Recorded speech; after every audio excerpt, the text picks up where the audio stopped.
Good morning. So how was your week? We haven't met last week. So were there any opportunities that you were able to apply?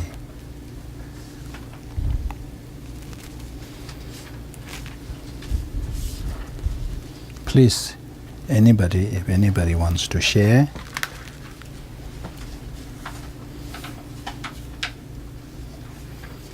We need somebody to start.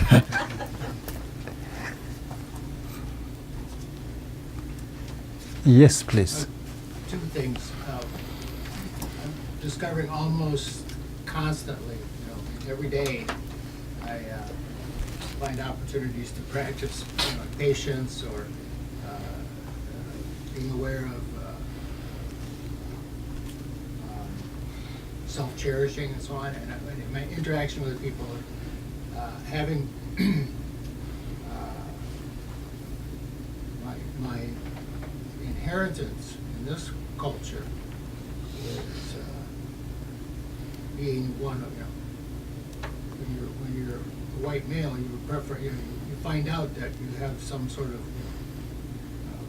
superiority, and when you're in certain contexts, like business kind of situations or other kinds of things, when I was teaching, you just naturally assume that you're in charge. So more and more I noticed that even though I'm retired, that continues. If there's people in a conversation and I want to say something, I just practice being patient and waiting instead of just talking over everybody. And it's interesting how it's just very common for me. It's something that I think, well, I have something important to say here, and I'm not getting anything in. I'm thinking, I've heard that complaint from a lot of different kinds of people.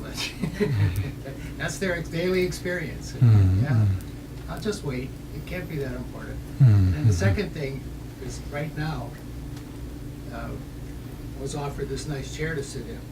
I thought, okay, I'll sit in the chair. And I realized it's a rocking chair. And I'm determined to not sit here. Which I could unconsciously. I'm not mindful. I could be just doing this all morning. Stop doing that. Kind of sit still. Yeah, so that would be your mindfulness practice for today. Mindfulness practice. Yeah, I am often reminded by my very supportive wife, little habits that I have that she finds really distracting, and that realistically, for example, the one that if I'm even when I was teaching, if I had keys or change or something in my pocket, I would be jiggling it around, talking away, and and jingling this stuff, and she'd say, "That's really distracting me." Do what? Well, okay, if you're in public situation like you're teaching, I think it's probably not a good idea to be distracting everybody with your bad habits. So it's interesting to find out that you have these things that you do that are really not very beneficial. Okay, thank you. Yes. I've been dealing with some back issues for quite a while, and it would be really easy to be the poor me. Oh, I can't do this. I can't do this anymore. I'm not supposed to do this. I'm not. And I've started just from your teachings to think about all the people that have severe pain and problems. And I have physical therapists, and I have doctors, and I have a friend that does Reiki. I mean, all the things I have to help me, and so I started just the compassion to think of other people who don't have that support network and are in constant pain, and all of a sudden just doing that, my pain is so much better. Okay. It puts it on a different scale and minimizes. It doesn't take it away, but it minimizes it. Yeah. Thank you. That reminded me of the story. I think many of you may have heard it, about His Holiness. His Holiness mentioned that one time, I think that was in Bodh Gaya, when His Holiness had some I don't know whether it's what was the issue? Hmm? 2002. Yeah, Stomach. stomach problem. And so much, His Holiness, when he was driven to the hospital, there was so much pain. But then His Holiness says that then looking out of the window, His Holiness saw these poor beggars and all that. In Bihar, there's a lot of those poor people.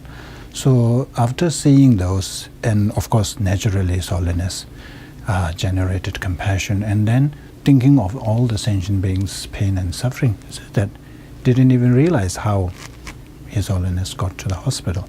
So that's very true. When we are only centered and focused on our suffering only, then poor me, and then it magnifies. But when able to look at the bigger picture, then somehow our problem becomes so small. Yeah, that's very good. Thank you. Yes. I wanted to share a story that the tour guide told us while we were in South Dakota. The Native American warrior who led the fight against General Custer and won the battle at Little Big Horn was a warrior called Crazy Horse. And even though he was known to be a very ferocious warrior, his trademark was that he always thought before he spoke. So what struck me is that in every community, the great ones, the great leaders, practice some kind of mindfulness. Yeah. Okay. Thank you.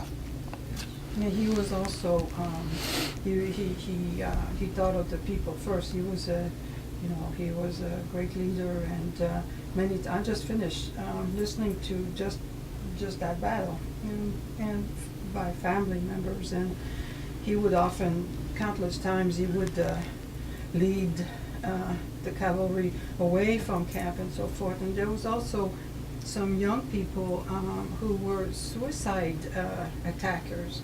They would give themselves to be sacrificed if they needed to. So the selflessness and that, it's like a bodhisattva ideals. And I know I've spent many years with the Lakota, and they have there's a sort of a very similar idea to the bodhisattva.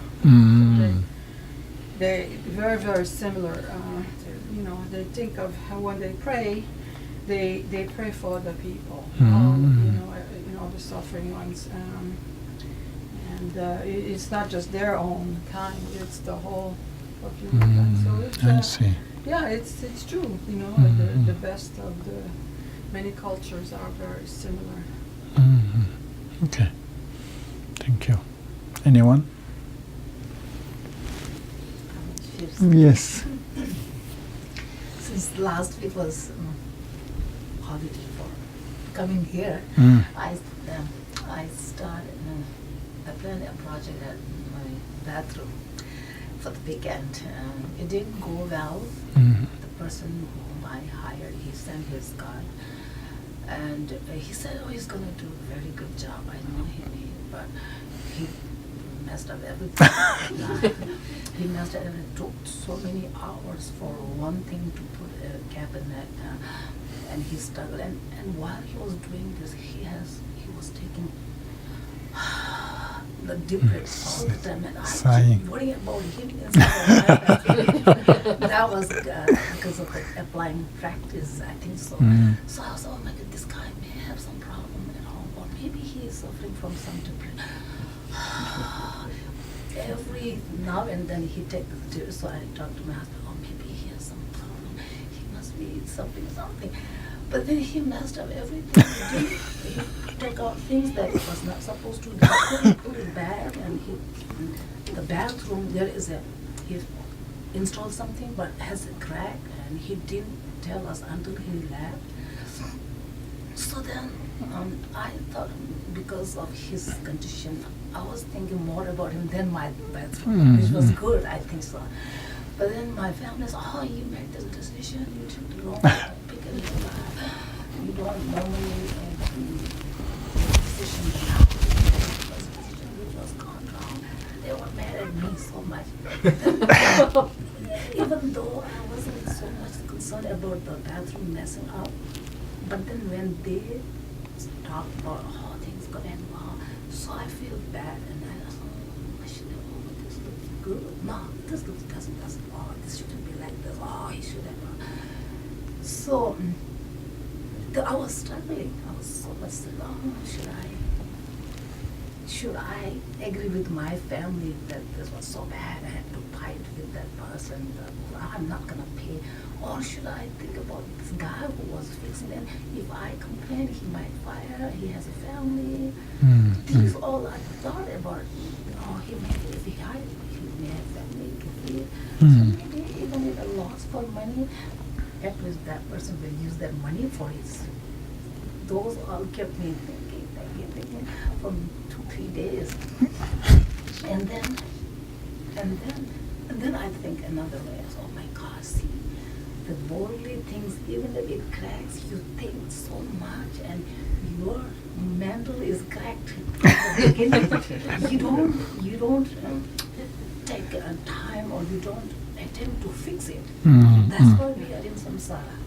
This worldly, these material things, even if it doesn't look good, it's imperfect, crack, you keep thinking about this for 3-4 days or even hour after hour, keep that memory. So then I realized that, how ignorant we are, fixing the material things, which is just for this life, but fixing your mind will get long way. So these all, because of the teaching, because of Rinpoche, apply what you love, that make me. And then next day also, my family, I tried to convince them, so they were finally agreeing. It's okay, it doesn't matter, it's okay. So then it all subsided, and then I was happy with the thing that I struggled about, the actual thing that I should be thinking, being a practitioner, supposed to be. So that was it. So I said, forget all these projects, come to it. I should not have worried about a whole week. So I am to be blamed. If I hadn't cancelled the class, you wouldn't be in that fix. Not cancelled, I would not have done it. Yeah, so that was a very interesting week. Thank you. Okay. Anyone? Any more? Okay, if not, we will start today's discussion. So today we are going to talk about 6 preparatory, how do you pronounce that? Preparatory or preliminary practices. It's not sure. Oh, isn't? Connected. Oh, how come? I think you have to change, is it? Or I have to... One. Okay, let me just... Are in 1 or 2? Let me check. We'll switch to 1.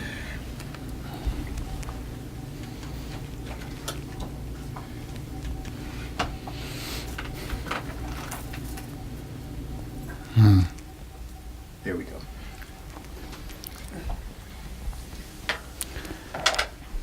In Tibetan, it's called Jowe Tuk.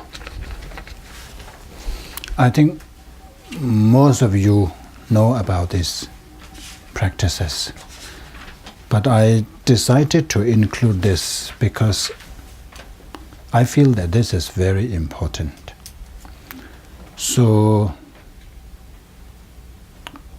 commonly we say that these preparatory practices or those preliminary practices are not so important. The actual one is more important, but it is actually the other way around. So this practice, it is a practice that came from Lama Selingpa, Atisha's teacher. And then when Lama Atisha came to Tibet, and Lama Atisha passed it on, and then of course Lama Tsongkhapa elaborated in the Lamrim text. So why I say this is so important, it is, as you say, is like the foundation. So if we are going to build a house, the most important thing is the foundation. First of all, it has to be well planned. If you have not planned well, then once you reach the first floor or second floor, if you want to make changes, it's too late. And then secondly, it has to be really firm and stable. Many of the buildings, especially in India, we have cracks and building collapses and all this is because the foundation is not firm. They didn't do the foundation properly. Even back in monastery, of course, we don't rely on professional architects or engineers. We just design. I have designed some buildings as well. So then what happens is, after 1 year, it doesn't take even 1 year. As soon as it is finishing, the other side is already cracking. So this shows that the foundation is not done properly. So likewise, in our practice, we are aiming to achieve enlightenment, if not, nirvana, if not enlightenment. All this, but if your foundation is not well established, then no way you can build on it. So it is like preparing a special dish, like let's give an example of Indian dish like biryani. First of all, you need to get the proper ingredients, whatever it is necessary. So there are different levels of different degrees of qualities. So for biryani, normally we use basmati rice.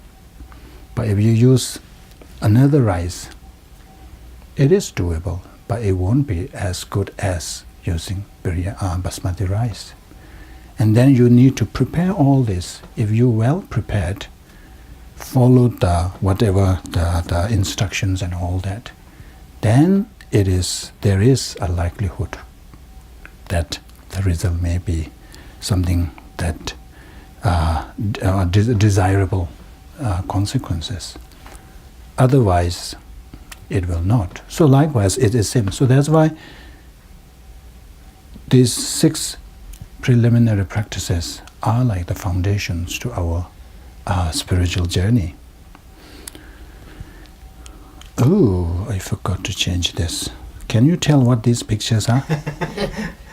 See the one on the left. So this one you can tell, isn't it? Yeah.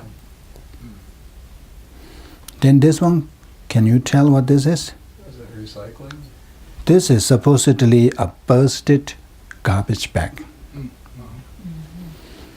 So we have we say that the time that we are in is called degenerated time. So during Buddha's time, Buddha gave one sermon, one teaching, and thousands will achieve realizations. And in our time, not just one sermon, days and days of teaching, still no realization.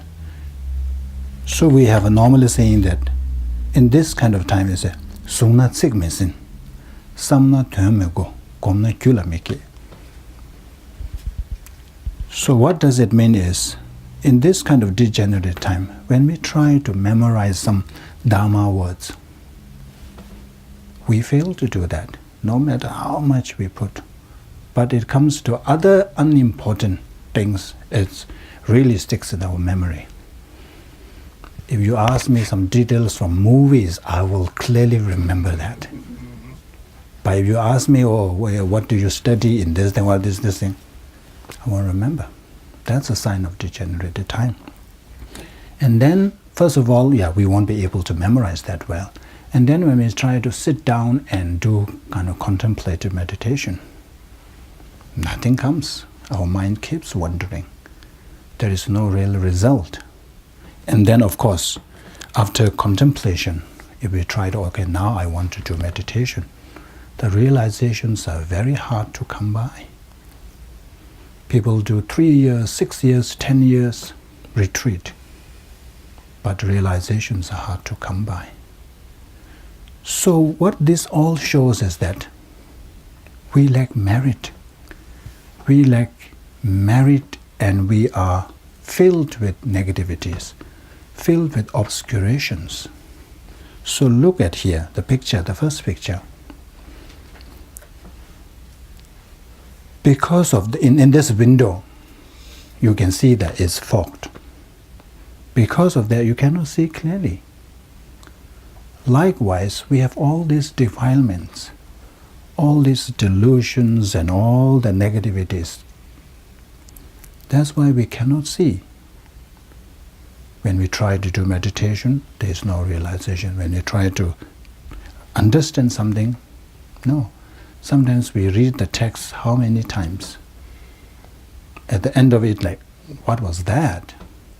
We don't understand at all. It's all because it's being blocked or veiled. We need to unveil all that defilements.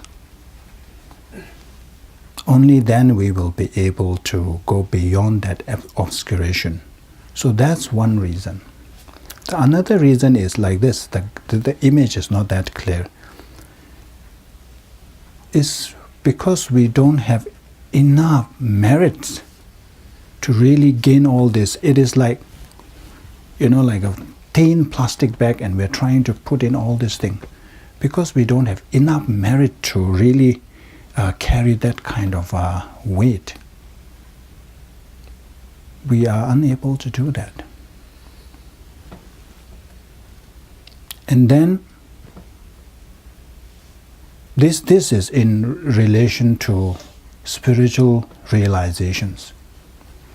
But even if we talk from the conventional terms,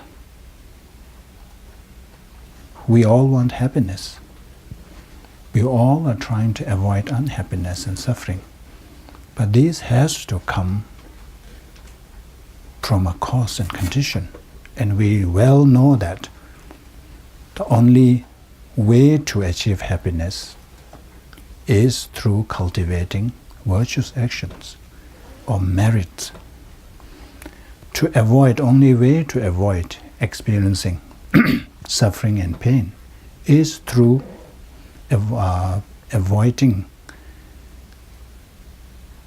creating negative actions, that is, to purify. So there are two means to really achieve our goal, which is to be happy and not to experience suffering.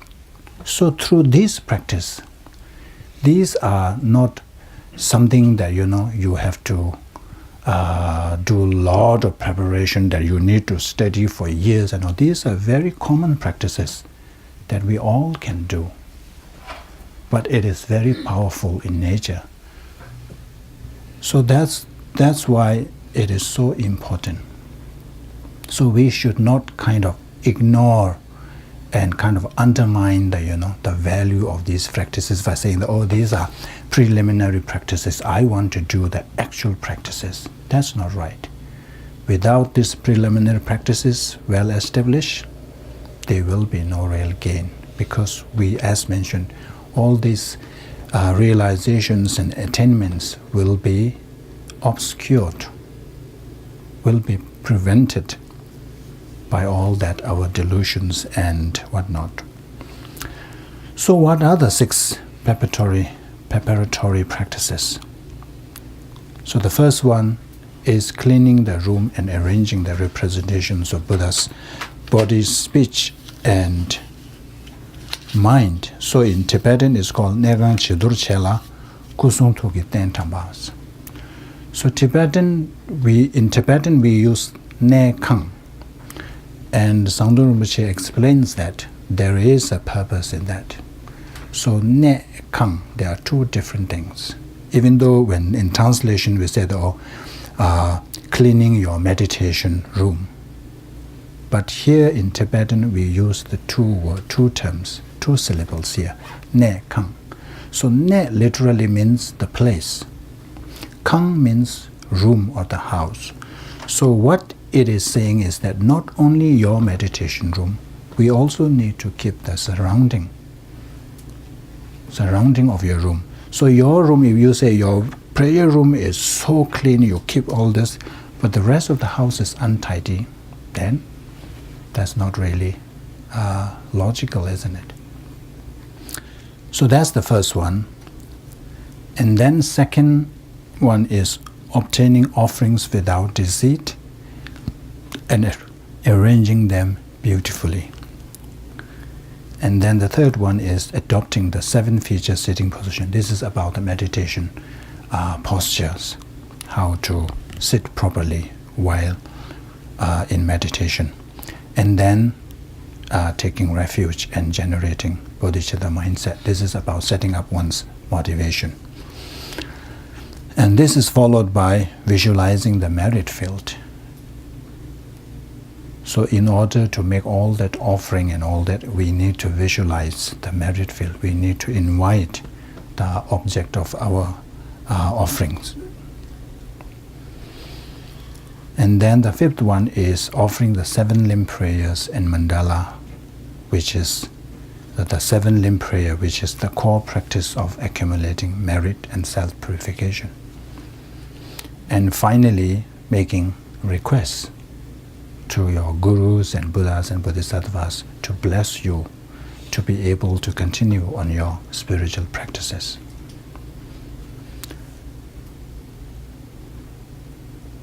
Do you need time to write this down? Okay. Well, what did ne mean again? Sorry? In the Nekang, what did ne mean again? Naikan. This 9. Ne kang. Ne kang. Ne means place. Right. Yeah, place. Kang means room or house. And chitor, also there are 2 syllables. Tibetan words have this, even though it sounds as one word, but there are 2 meanings attached to it. Like chitor, chi is more like a sweeping, to sweep and clean. Tor means to throw away the dust, whatever you have, the dust that you have accumulated, and then you throw that chitors.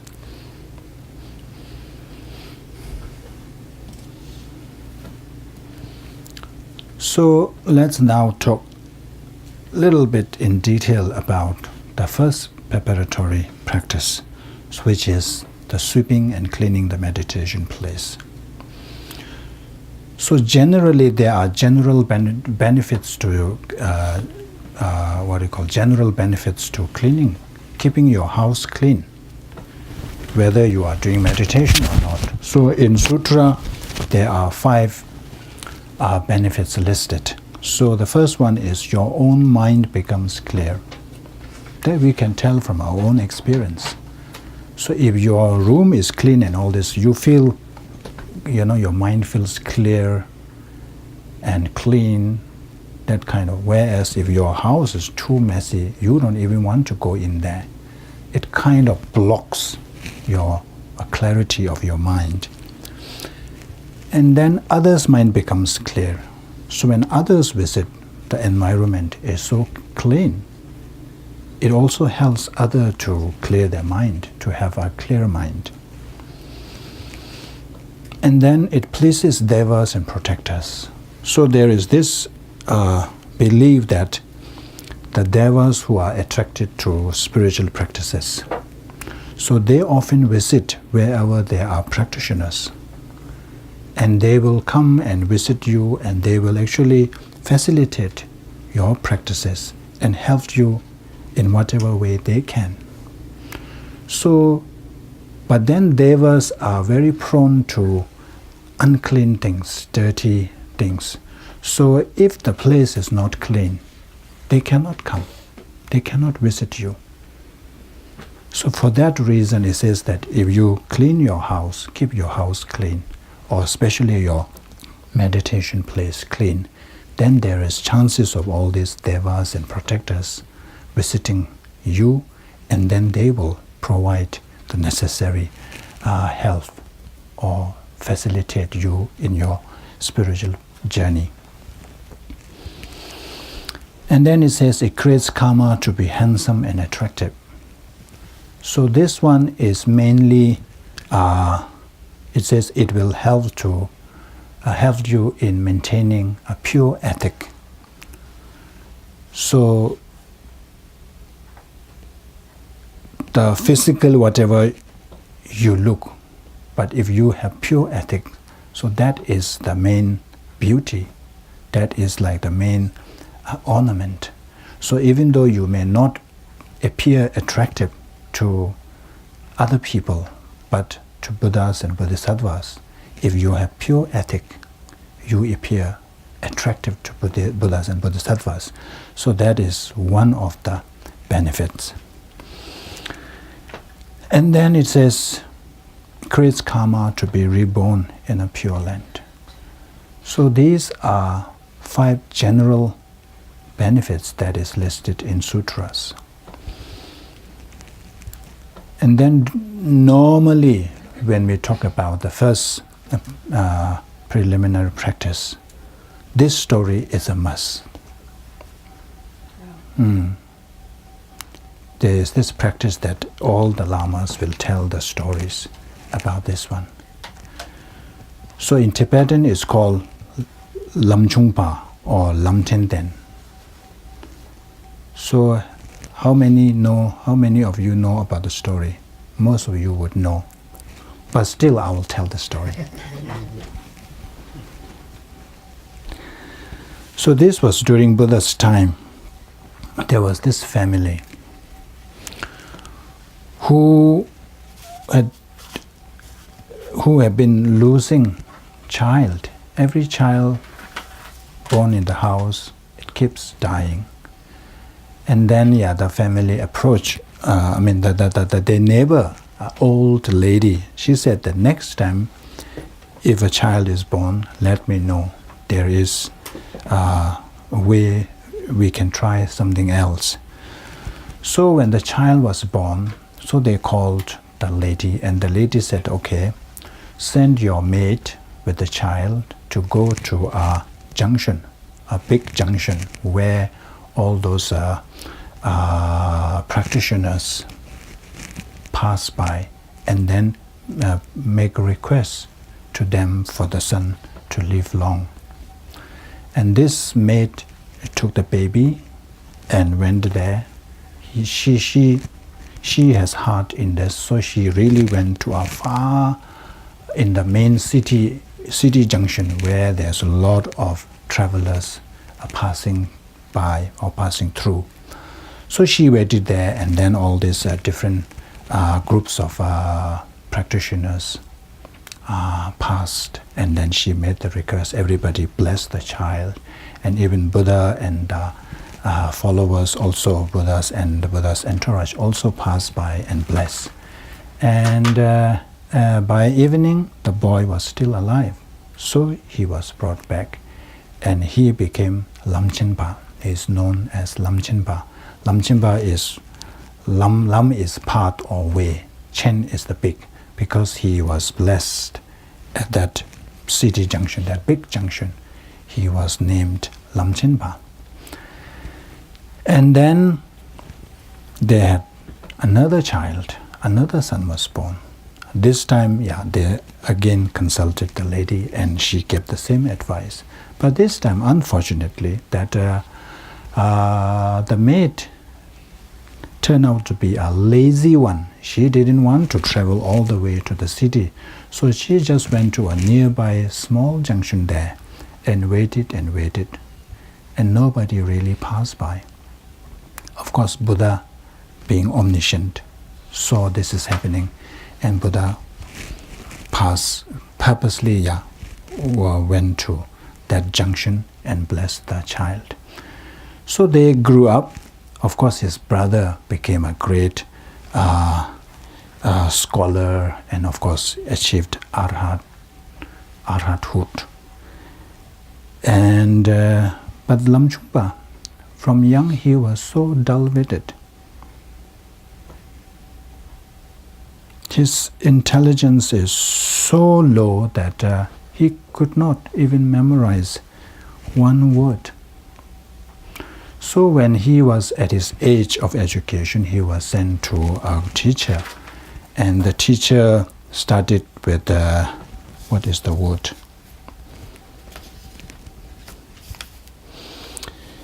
So they have this tradition. So before you, in Tibetan also we have this. When I was young, when we practice handwriting, we write Lao, start with Lao. That means it's more of a creating auspiciousness to easy learning. So these practices are also, at these schools, they start by saying, learning this word, Siddham. So when he was taught this Siddham, he couldn't memorize that. When he learned Si, he forgets the next syllable, Dam. When he learns Dam, he forgets the first syllable. So the teacher kind of gave up on him, and then he said that I have other students to teach. I cannot afford to spend so much time on you. And then he was sent to another school. Same thing happened. In that school, they start with the Om-Bung. Same thing happened. The first syllable, as soon as he learned the first syllable, he forgets the second syllable.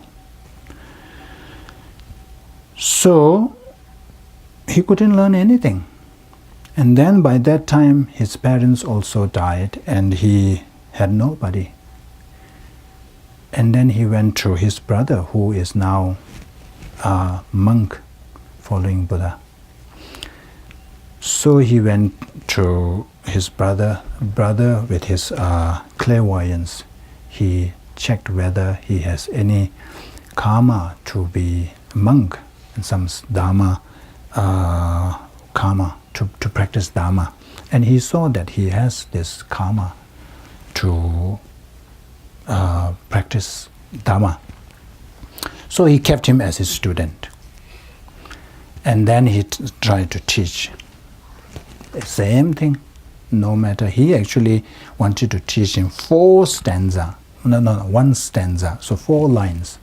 No way. And then his brother contemplated through clairvoyance whether it is better to be rough with him or to be, to be gentle. And he found out that it will be better, more beneficial to be rough. So then he caught him from his neck and pulled out, and then scolded him, and then left him at somewhere else. He said, "You go, I don't want to waste my time," and all this. Of course, these are all good intention. Then he was so sad and he was crying. Of course, Buddha, through omniscient mind, saw this is happening, and Buddha approached him and asked him, what happened? Why are you crying? So he said, my brother scolded me and all that. So Buddha said, it is better to be scolded by a great scholar than praised by stupid person. And then he said, then Buddha said, why don't you come to me? I will teach you. He said, no, you have so many students, you have so many followers. I am such a dull-witted person, you won't be able to teach me anything. And then Buddha said, it is very good that, you at least know that you are dull-witted. Many people don't realize that, they think that they are so clever. So he said, this is very good. So he said, come with me and I will teach you. And Buddha tried to teach him, and of course, same thing. So then Buddha, being skillful, so he asked him to clean and wipe the monk's shoes. And then at the same time,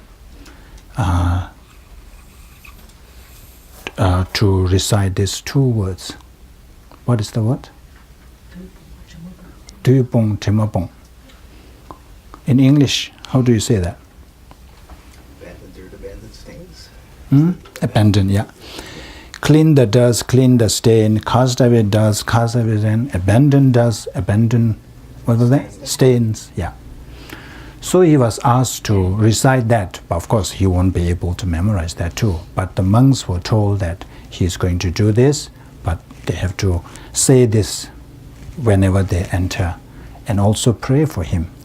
And then he cleaned the monks' shoes, wiped the shoes for some time. And then, he was able to memorize these two words, Duyupong Timapong. Then Buddha said, okay, now enough. No need to clean the monks, no need to wipe the monks' shoes or footwears. You now go and clean the Gomba compound.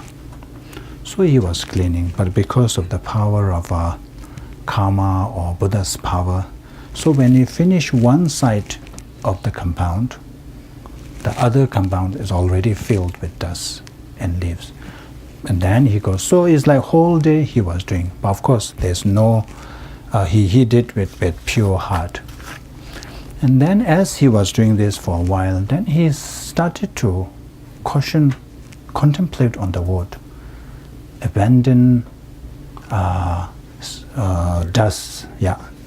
dust, clean stain. What does that mean?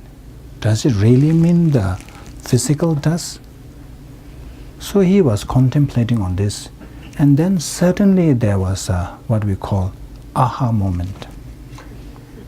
Suddenly he realized that the abandoned dirt or the clean dust is not really referring to the actual dust, the physical dust. It is about the inner stains, the inner dust, which are like the three poisonous state of mind. All this, he realized that.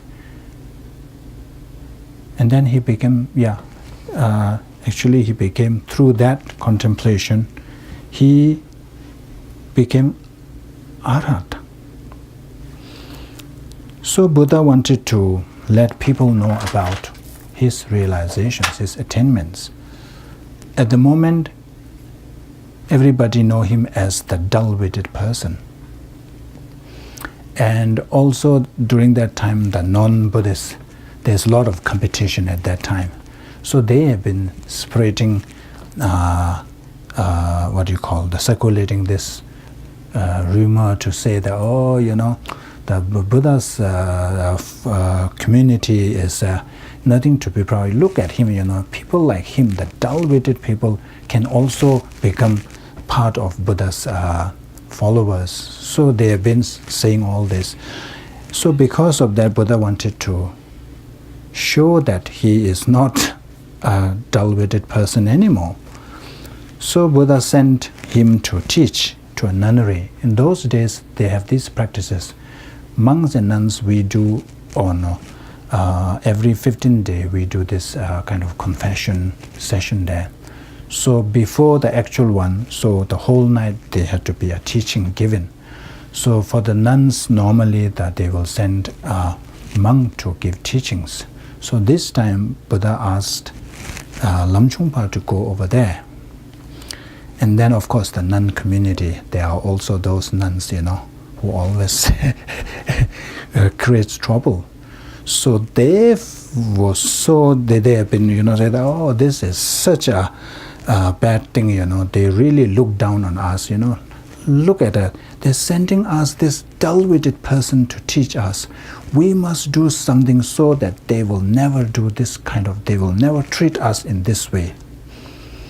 So what they did was, some of them, they stacked and made such a high throne for him to sit. And then the other three went to the town to announce, to publicize that this great teacher is coming. Of course, intention is to humiliate him. So we went to broadcast that, this time, such a great teacher is coming. If you miss that, that is like a lifetime, thing. You must come. And when the day came, it's like so many people came, some out of really to listen to his Dharma teachings, but some out of, curiosity. And when Lam Chungpa arrived at the teaching venue, when he saw that throne was so high, so he spent some time in his meditation to see whether this is out of reverence, respect, or was it out of mockery. Then he realized that it is actually to mock him. So of course he is already arhat. And then some people saw it, some people didn't see it. He just stretched his hands, and then he was already on the throne. And then he displayed some miracles here and there, up in the air and all that. And then he said that, I'm going to teach on the one stanza for 7 days, which I had. No, I am going to teach on the stanza that I had difficulty memorizing for seven days. So on that one stanza, he taught for 7 days. So this is to show that how important, this sweeping and all that. There is an aha moment, and we can explain from the karma point of view. Because of our heavy karma, we don't understand things. But when we are able to reduce that karma, and certainly we have aha moments. And I think we all have experienced. Sometimes when you read the Dharma thing first time, you don't understand at all.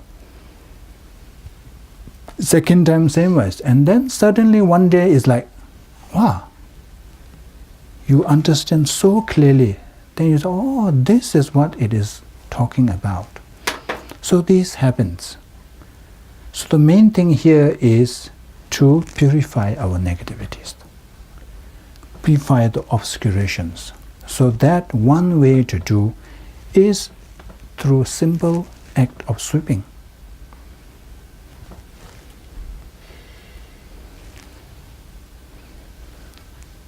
So how do we do that? So there is this, it all depends on our intention. When I was young, in our family we have this practice. Every morning we sweep the house. Starting from the prayer room, we have to sweep. There's a lot of dust. But over here, of course, you don't have to sweep every day. But we do vacuum once a week, isn't it? Or maybe once 2 weeks, whatever it is. So the practice is, if you have a small prayer room, then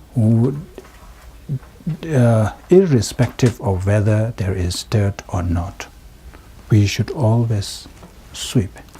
So in the Lamrim text it says that, like His Holiness and Panchen Lamas, the lineage, so even though they have attendants, surrounded by attendants, but there are brooms, what you call used brooms, that we can actually see now, because these are all used by the Dalai Lamas to sweep. So in their own prayer room, they do practice this.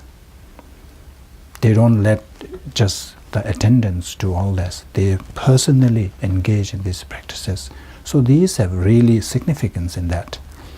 So likewise, of course, some Lamrim texts say that every session you do bhavas.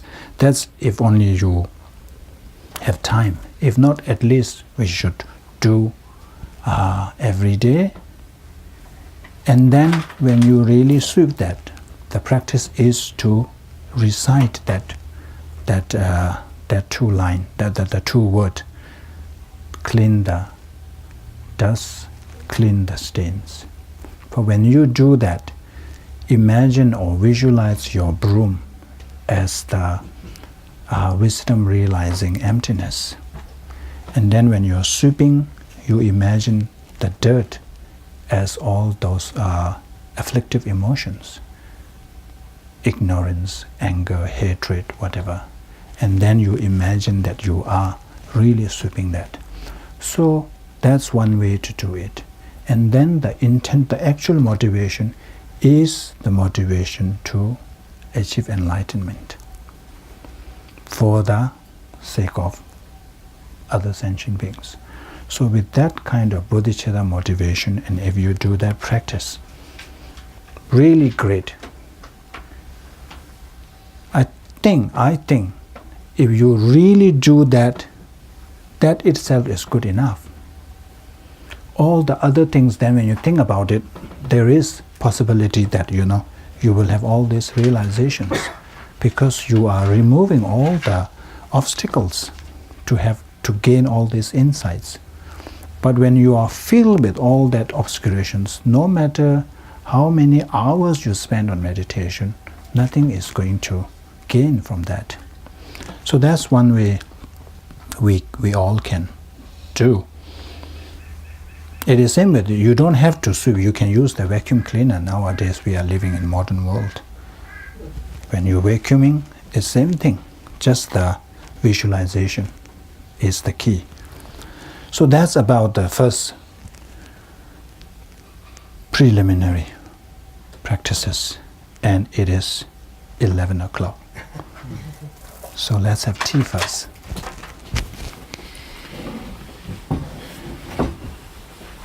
And I forgot to mention to you that Lamjungpa is one of the 16 arhats. It's called Lam Ten Ten. Someone who is considered really dull-witted is now up there in the 16th part of 16 arhats. So if we diligently clean our rooms, maybe we will be also in one of that. Yeah. Okay. So we have kind of covered the first part. Remember the first let me try to say it. Preparatory practices has two parts. The first part is sweeping and cleaning the meditation. Now the second part is arranging the altar, setting up the altar. So how do we do that? So in Tibet, in the Tibetan, it says so it's setting up arranging the representations of Buddha's body, speech and mind. So what are those? And how do we set up? So first, so you see that's three thrones here. So in the middle we have a Buddha's image or statue to represent Buddha's body. And then to Buddha's right, we should set up a Buddha's scriptures, text, as a representation of Buddha's speech. And then remembered. And then, like Chuck, you are being mindful not to rock. I should be mindful not to touch this. I've done pretty well. But, You did well. I stopped myself. Yeah. And then as a representation of Buddha's holy mind, we place a stupa. So this is how you set up your altar if there is no shelves. But if you are using shelves, then the scripture, the Buddha's speech, should go on top. So like this. This is my altar at my apartment. How pretty it is, isn't it?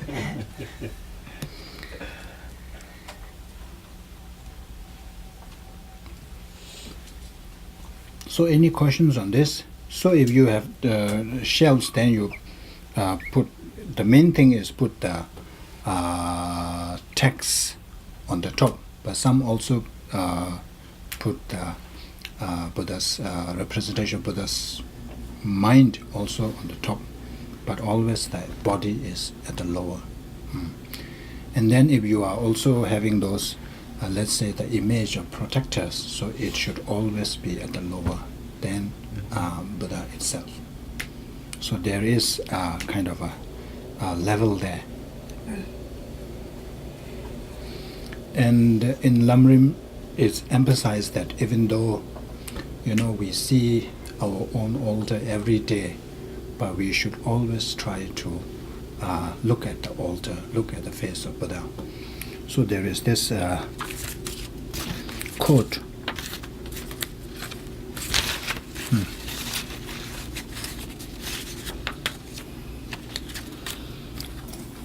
It says that Deshe Zungwe Kusu Tibala Tukshin Baye Simji Tenayang Teta Rimje Sanje Chawa Tongs.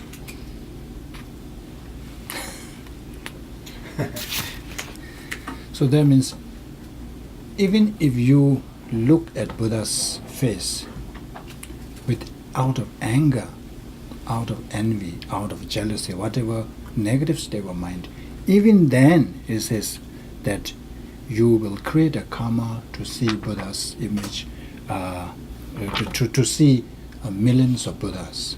You create that karma. So this shows that, if you look at Buddha's face with devotion and reverence, of course, you can imagine how much merit we accumulate. So there's this story about Shariputra. So Shariputra, during Buddha's time, he is always there, one of the two main disciples. So he is always with Buddha. So that is said that the causes of that is that when one time in his earlier lifetime, when Shariputra, of course that time he was not Shariputra, so he ended up spending a night in a place where on the wall there was a picture of Buddhas. There was a Buddha's picture drawn on the wall. So when he saw that, he was so mesmerized, and he made prayers, oh, such a great being like this, may I be able to see that kind of image all the time. So he made that prayers. Because of that, it is said that when Buddha was during Buddha's time, he was all the time with Buddha and to able to see Buddha all the time. So the practice is that whenever you pass by your prayer room, always, have a good look at your statues, even though you have seen that many times. And also when we set up statues or Buddha's image, sometimes we value statues, we set up statues or images based on its value as a material thing. So let's say if you have a statue that is made out of gold, we tend to treasure it more. Whereas when you have a statue that is made from clay, then we tend to, put it aside. So the advice is that when we do that, that is, we are not really treating Buddha's image in a respectful way. We are just having this attitude of a material value, giving a material value. So no matter whether it is made from clay or whether it is old or not nice looking or whatever it is, we always have to view statues as actual Buddha and then give the same respect and reverence.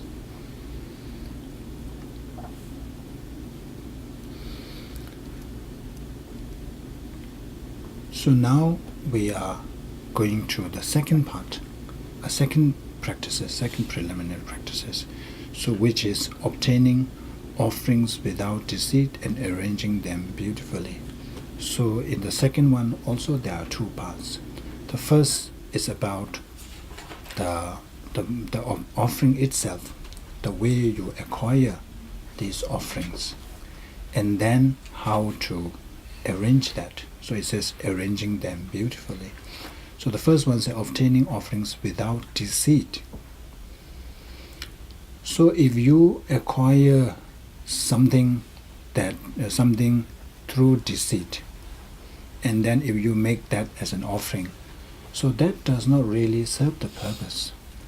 Because puja or offering, Tibetan we call it chopa.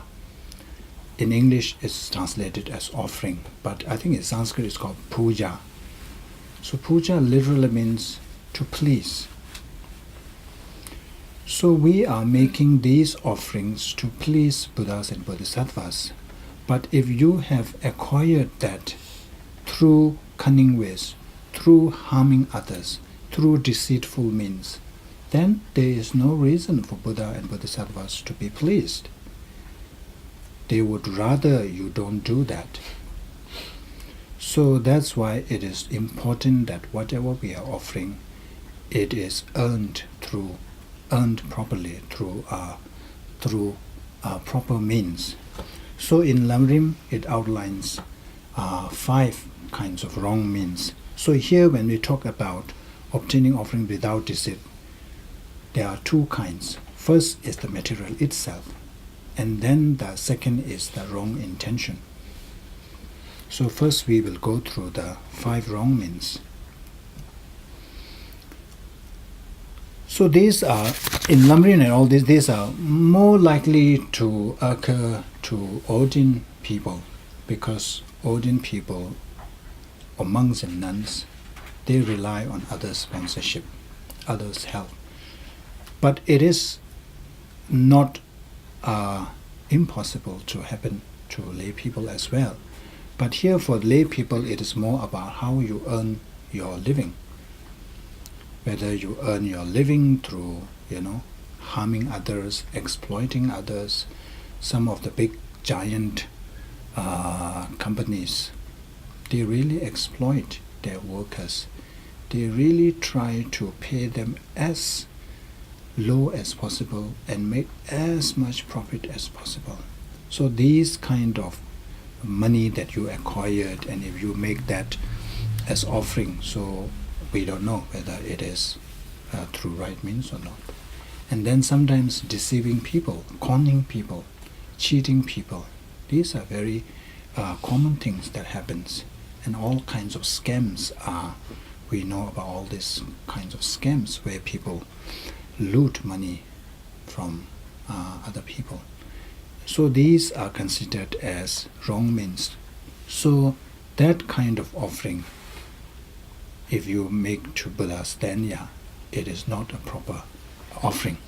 So the first one, it is called the using flattery and devious speech. So sometimes in order to get things, we will say all kinds of things just to please the person, even though you know that that is not true, but you will say it anyway because you are hoping to get something from that person. But of course you can praise the person without that kind of intention. If you use flattery words to a person without that kind of intention, hoping to get something in return, if it is a really honest praise, then it is okay. But if you do that in order to get something, so if you are able to get something through that kind of means, then that is considered acquiring through wrong means. And then giving something small in hope of receiving something large in return. I don't need to explain this. Sometimes, we give something small, we make a gift. Our intention is all the time to get something bigger in return. So that kind of material or whatever it is that we get, and if we make offerings, these are also improper. Then this is insinuation, where we don't say it directly, but we just kind of hint. Or someone gave me, let's say if I want a pair of shoes, instead of asking the person could you please, buy me a pair of shoes? But instead you say, oh, last time Brian bought me a nice pair of shoes. It was so useful. Now it is, already, torn, I may need another one. But you are hinting the person to buy one for you. So that kind of insinuation, the way, you imply that, you want the person to buy things, you want the person to give to you. So that is also considered wrong means. And then using coercion, using kind of power, that sometimes, they through legal means or whatever it is, you just take away things from other people. And I think it is no harm in sharing. And I had one of those experience. My mother bought a place, and then we bought from somebody who the actual owner, we bought from the actual owner, but he was given by his relatives. But when it comes to the transferring the titles, that person, even though it's a Tibetan, first asked for 700,000 just to transfer them. We have paid everything. Oh my gosh. Yeah. But in the end, we ended up paying 200,000 just for them to sign the paper. That person has given the property to his sister, and we bought from here. But that time they didn't do the title. So we still have to go to them to give us the title. And we ended up paying 200,000. And he made that offering to His Holiness Long Life Puja. I was like, is it really a good offering or not? Yeah. So this kind of thing. Yeah, this happens in Tibetan community, even though we talk about karma and all that. They do.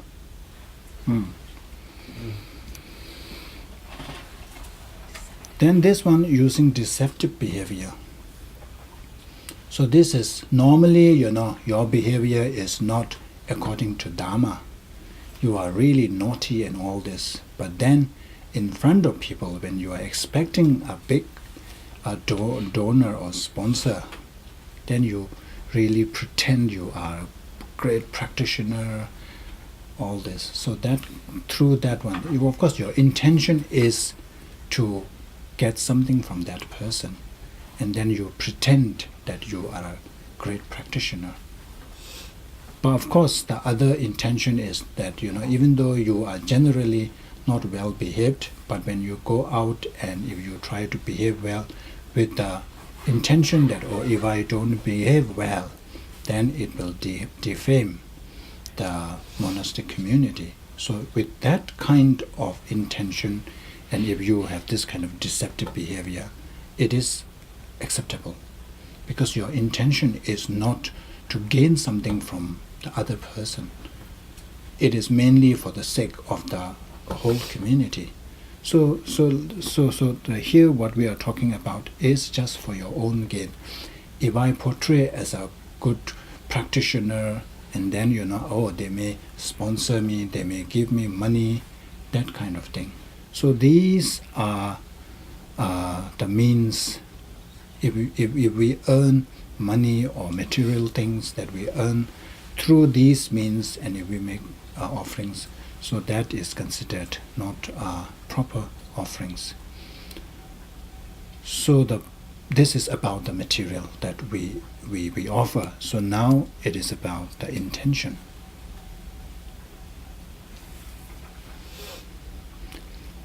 Wrong intention. So this is very common. We are very prone to this. Even we make offerings here, even in your house. We do it with, let's say, if you have a visitor coming there, and then you set up your altar so nicely with all that offering on the table. So what was your intention? Was it really to make an offering to Buddhas, or is it because you want to look nice in the eyes of your visitors.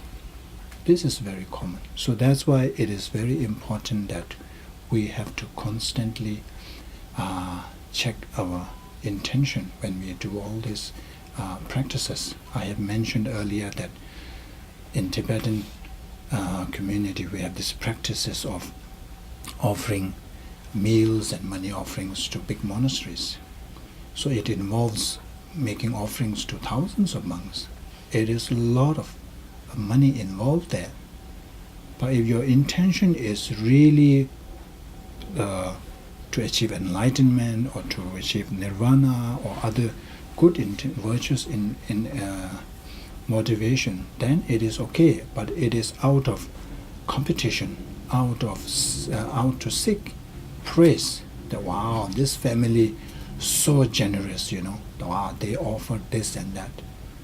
Then it's just a waste. So this is very important. We do all these practices, but then because of our intention, we kind of stain that. We kind of waste all that effort and energy and the material, whatever it is. So I think the very common story is about the Ben Gongye story. So Ben Gongye was expecting one of his sponsors. So he was the sponsor told them that, oh, we will be visiting you tomorrow. So this morning, he set a nice altar, did all that, and then he sat down. And then he felt that today feels a bit something different. It looks cleaner, and then he looked at it, and then he realized that his intention was corrupted. He did all this just because they are coming, and he wanted to be seen a great practitioner, good practitioner, doing all this. And then he went out, took a handful of ashes and sprayed on it, threw on it. And then at the same time another Lama who has clairvoyance, who saw that and said that was the best offering. The best offering was of the Ben Gongye because he was able to slap the worldly concerns. And then there was another story of Ben Gongye. So Ben Gongye, he joined monastery, and he was not really senior. So in monastery you have to sit according to your seniority. So he was like towards the end of the row. And then in monastery they serve curd, yogurt, plain yogurt. And he was looking from his sitting is here, and he can see all that rows of monks, and whoever is serving, they were serving so generously that is that, oh, if you serve it that way, by the time you come to my row, there will be no more left. So he was so worried. And then he suddenly realized that his intention is this corrupt motivation. And then when the actual server came to his turn, he put his bowl upside down and said that he has already eaten, no need. So this is to show that, all the time we have to check our motivation. If we're able to do that, then it will be worth. Yes, please. I was sitting here thinking that if I had dozed off for a minute and lost track of what we were talking about, and all of a sudden woke up, I'd say, oh, Rinpoche La is talking about the college admissions scandal. Of all the people who gave money so their kids could go to school. And it's really, every one of those things is like, they've all violated all of those things by making those offers, and just for the intention of bribing people and maybe building buildings and things like that, they get special treatment. Their intention is always very personal.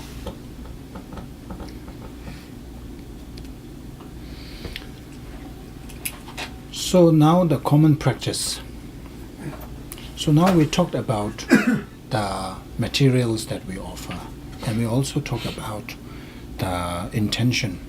So now what can we do? What kind of practices are available, are common practices? So this is a very common practices. I think you have seen in many of the gombas or individual houses, they have this what is called the 8 sets of offering. So you have 2 waters followed by flower, incense, light, and then another water, perfume, supposed to be perfume, and then you have the food, and then the music. So this is adopted according to the Indian tradition.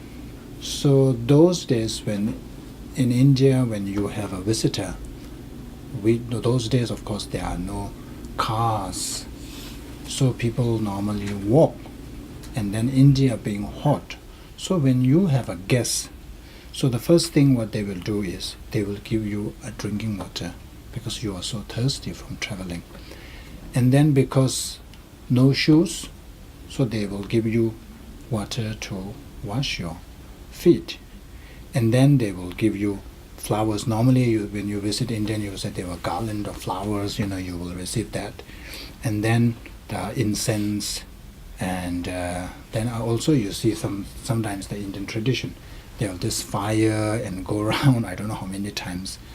So these are the Indian practices. Then once you are in the house, and then they will serve you food, and after that there's a bit of an entertainment. So that is the the Indian culture or the tradition at that time. So according to that, so we also offer these 8 sets. So this one, you can have you can leave flower, of course you can offer every day, or you can buy fake flowers and leave it there. Then incense also you can leave there, but you can every day you can light a new lamp, and then the first 2 and this water you can change if you want to, but most of the time people have this bottled water there. But actual practice is this one, the water ball offerings. How many of you do water ball practice? Okay, very good, very good.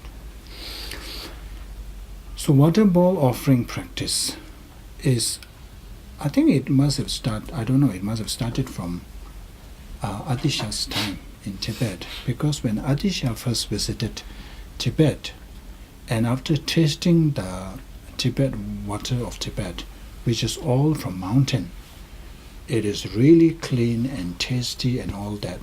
So Atisha said that, you Tibetans are so lucky. You have this kind of quality water. So just doing this offering is good enough. You don't need to do many offerings. This itself is very beneficial.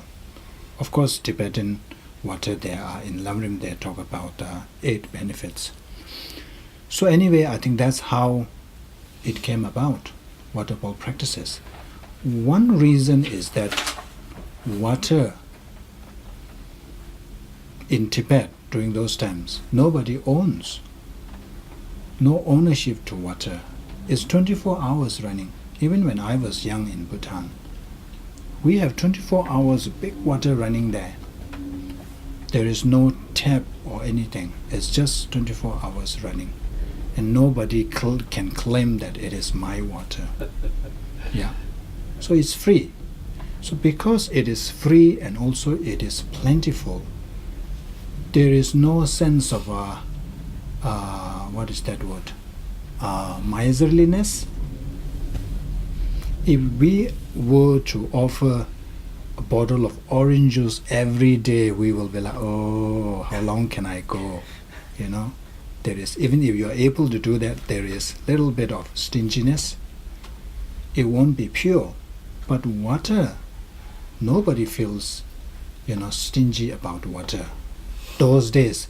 Nowadays you have to pay water bills, so I don't know. Yeah. Oh.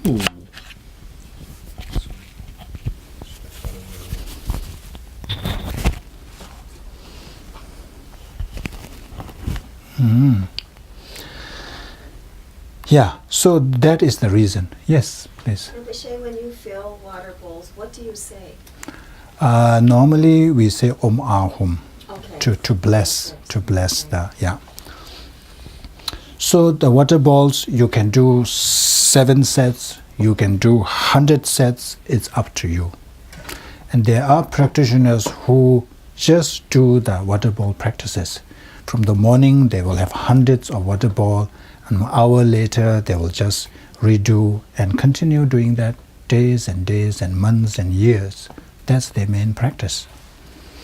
So we may not be able to do that kind of 100 times, but it is good if you have time just to do maybe 7 sets or 7 balls, if that's considered 1 set.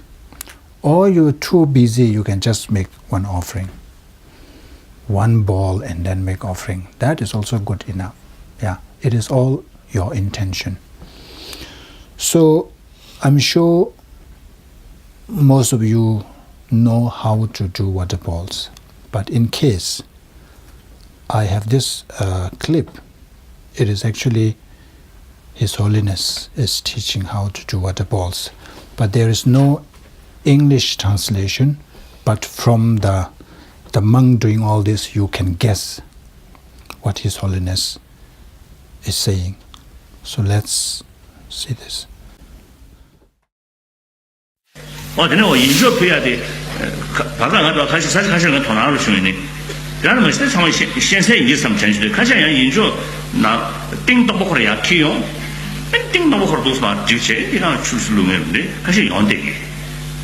你怎么弄这些？我这跟咱们中国人在，你老吃他说的，对，咱们中国人在没设计性的也些其实，现在的小人呢，一定研究批注在呢，眼里也没叮两炸什么的，叮糖果的上出到水路，是吧？ So His Holiness was saying that he noticed that some people, when they do water ball offering, instead of having some water in each balls, they are just putting that empty. So he will say that is not right. You should always have something in there. And there was this story that when Milarepa, when he first went to see Lama Marpa, he offered a ball. It's an empty ball. So Marpa realized, oh, that created that was inauspicious and created something negative. So Marpa said, okay, why don't you just take this back and make a lamb butter offering, butter lamb offering. So because of that, it is said that Milarepa had to struggle for his meals. Eventually, Milarepa survived on that beetle, is it? Nettle soup, because nobody was coming to offer him. So that creates kind of what you call inauspiciousness. So that's why it is important that when you place the balls, always have a little bit of water in each of the water balls.